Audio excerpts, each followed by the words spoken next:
গত 2 দিনের বৃষ্টিতে সিলেটের সীমান্তবর্তী এলাকায় বাড়ছে বন্যা ঝুঁকি। টানা বৃষ্টিতে সিলেটের গোয়াইনঘাট, কোম্পানীগঞ্জ ও কানাইঘাট উপজেলার লাখো বাসিন্দার কপালে ফেলেছে চিন্তার ভাঁজ। পাহাড়ি ডল তো হঠাৎ আবার আইতে পারে, এটা কোনো গ্যারান্টি দেওয়া হইতো না। কারণ ক্ষতি আমরা দোকানদারি করতাম, এই পরিস্থিতি বর্তমানে নাই। পরবর্তীতে দোকানদারি করতাম ফার্মও করি, আমরা কোনো গ্যারান্টি নাই। আমাদের পাহাড়ি এলাকা যে কোনো মুহূর্তে বৃষ্টি পাহাড়ি ডলে মানে বন্যা আসা যে কোনো সময় আমাদের এগুলা গ্রামাঞ্চলকে ডুবিয়ে দিতে পারে।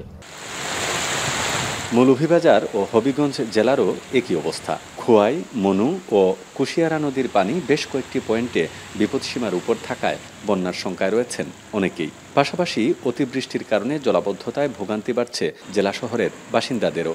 অল্প বৃষ্টিতে আমাদের এই হবিগঞ্জ শহরের মধ্যে জলাবদ্ধতা সৃষ্টি হয়ে যায়, তার একমাত্র কারণ হচ্ছে আমাদের আশেপাশের ড্রেনগুলো পরিষ্কার নয়। 2 বছর ধরে আমরা দেখে আসছি যে এলাকার রাস্তাঘাটে পানি অল্প বৃষ্টিতেই আসে। পাহাড়ি পানি আইসা ভোট করে আমার দোকানপাট ভাসায় নিয়ে গেছে, অনেক কিছু মাল আসছিল নিয়ে গেছে ভাসিয়ে।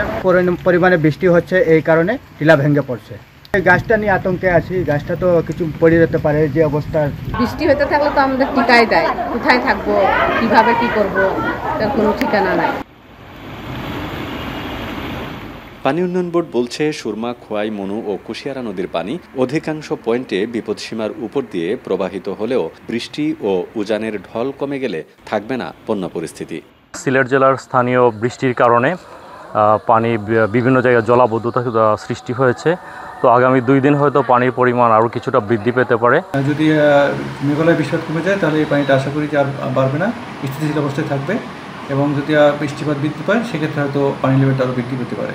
এদিকে সুনামগঞ্জে বৃষ্টি থাকলেও বন্যার আভাস নেই জানিয়েছে প্রশাসন। তবে সিলেট বিভাগে বন্যা হতে পারে এমন এলাকায় সার্বিক প্রস্তুতি রয়েছে।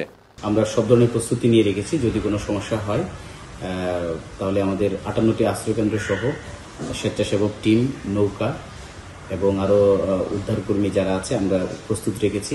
এদিকে বৃষ্টিপাতের প্রভাবে গোলাপগঞ্জ উপজেলার লক্ষণাপন্দ এলাকায় টিলা ধসে প্রাণ হারিয়েছেন একই পরিবারের 4 জন।